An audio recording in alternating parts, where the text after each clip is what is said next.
at Merchants and Planters Bank, and it's not very often. As a matter of fact, I can't remember down through the years, and we've been doing this program a long time, that we got to visit with Mr. Jim Gowan. Good to see you, my friend. Good to see you, David. Mr. Gowan, you've been at Merchants and Planters Bank since 1983, they say.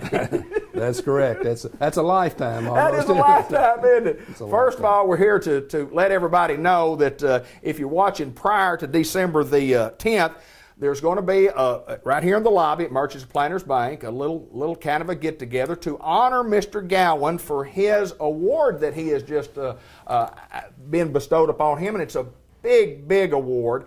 And the award is from the Independent Community Bankers Association of America, Central Region, as the #1 banker, community banker. Sir, congratulations on your award. David, thank you very much. I'm very honored and shocked when I received the reward.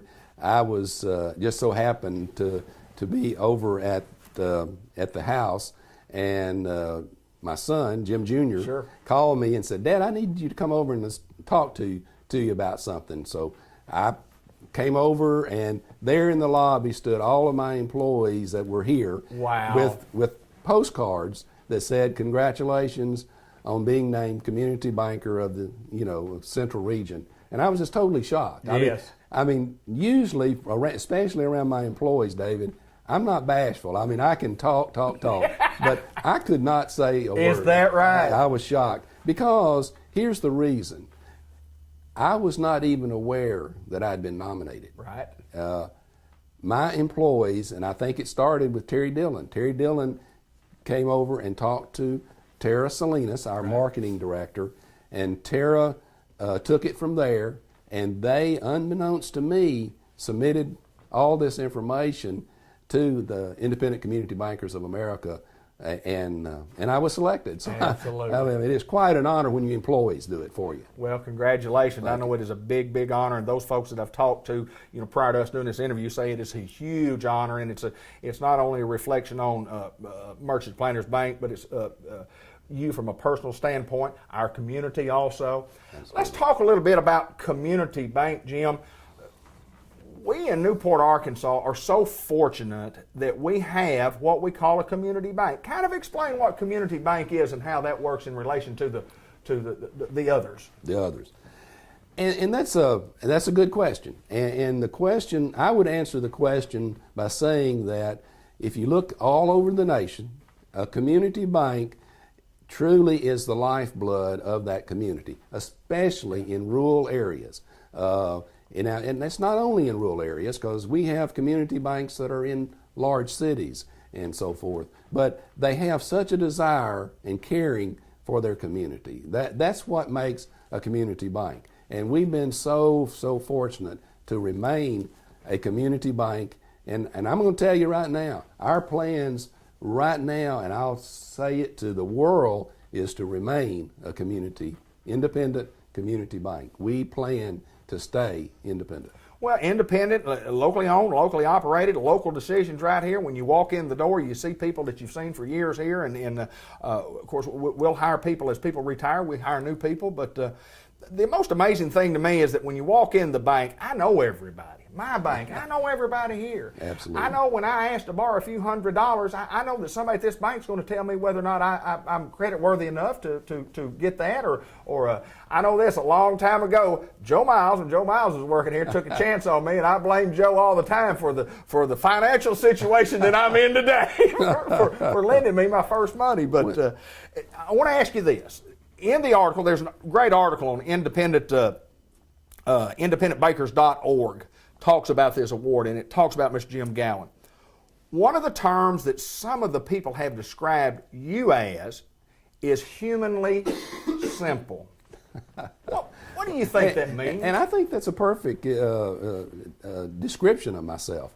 I have always been one to try to push others more so than myself.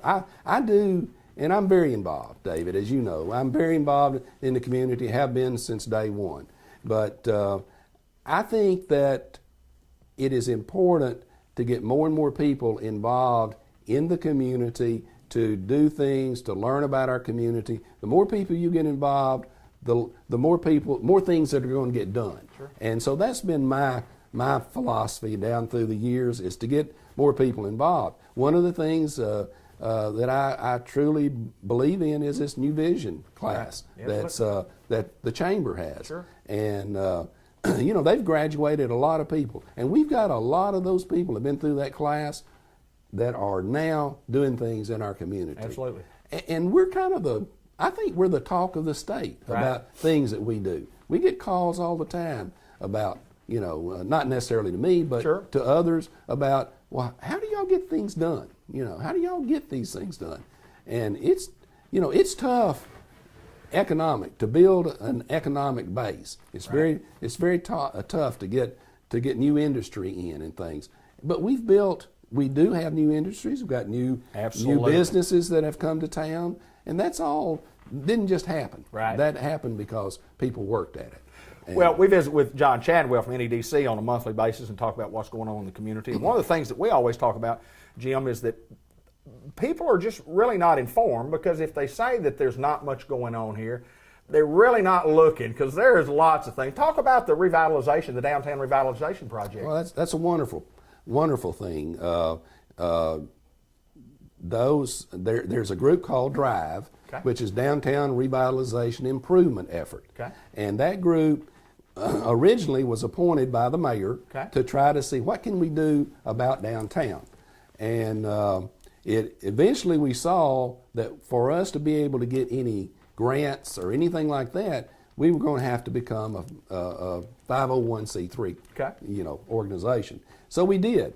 And so we are now, and we just recently, and we're right in the middle of it right now, of a project putting in some new sidewalks, putting up some lighting downtown that's going to make the downtown look nice. And some people might complain a little bit, well, they didn't need that. Right. Well, first of all, the biggest portion of the money came from a grant. Absolutely. And that grant would not been available to put somewhere else. Right. It was for That's what it's for. It was for downtowns. Excuse me. But the effort is just it's ongoing. The area over here where the fountain is, that's such an improvement to downtown, and we hope to eventually maybe because those buildings, we tried our best, DRIVE, and we just didn't have the money. We tried to save those buildings down there, and they're just gone, and there's no saving them. And none of us wanted to have to take those buildings down, but we are going to have to. Right. We're going to have to take them down because they're a danger to health. People, and so we plan. We're working on trying to build an amphitheater there, which will allow the community to have events downtown. They'll have a stage to have things on. Depot Days will be able to use it. Other groups. We even think that Easter Sunday sunrise services can be held there. And John Chadwell and I too both have talked to various groups. ASU Newport is interested in possibly having, in the months that the weather's good, an outdoor movie once a week or once a month or something. So there's just a lot of things going on there. You got to have a vision. You got to have a group that's got a vision. People can complain if they want to complain, and I think generally speaking, I think people don't generally complain, but I think when you get enough information out there and then you go, oh, well, I see that now. I think it's a great project for our community, and I know you work hard on that, as do other people and those people on that community. Changing the subject here real quickly before we get away, shot glasses. State shot glasses. Right. I don't know of anybody in the world that has a shot glass from every state in the United States of America. But I know Jim Gowan's got a collection. Tell us about the collection. Thank you, David. I'm proud of the collection. Yes. Several years ago, my wife and I have been very fortunate to get to travel to different things, and especially a lot of things that we traveled to was involving Independent Community Bankers of America also. But because I have served that organization down through the years in several capacities. And one of the things that I started thinking about, I'd like to have something from every state, and I have to purchase it.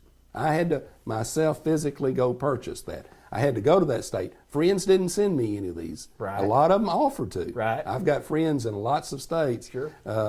And I'm not bragging that No, I've got lots of absolutely. friends, but I am saying that they offered to give me one of their states. And I said, no, I have to come to your state and buy it. And so I have a shot glass now from every state.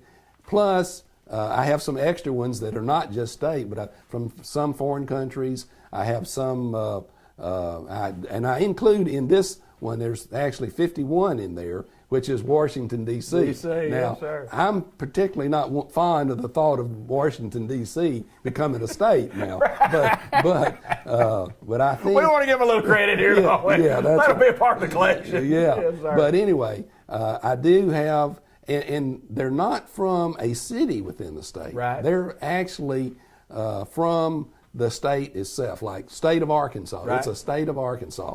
And a lot of the states have maybe their bird on there, their state bird, or their, whatever the emblem may be, yeah. different things. But it's something that I'm proud of, I bet. And I never knew if I'd ever get to Hawaii and Alaska was one of my last ones. It wasn't the very last one, but it was one of the last ones that I got.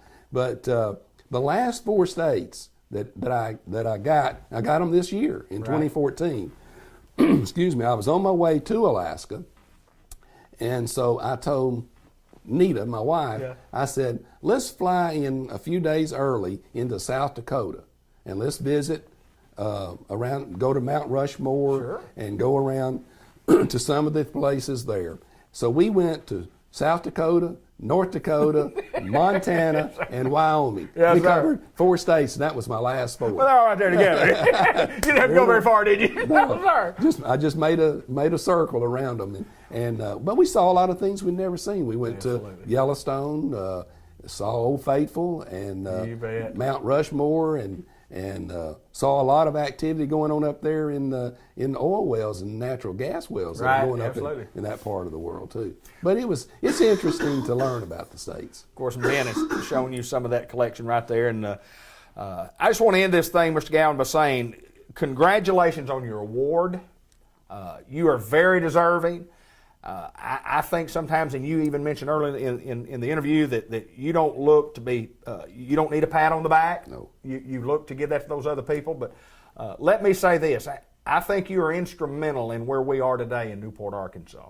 And it's been a tough fight. It's been a tough fight, but it's because of guys like you that we're still here, that we've still got jobs, that we've still got training programs, that we've got a college. I mean, there's just lots of things that we have here, and as a direct result of people like Jim Gowan who are willing to step to the board and say, guys, I'm willing to serve. David, thank you so much, and I appreciate you talking to me. Mr. Jim Gowan, who is the man at Merchants and Planters Bank.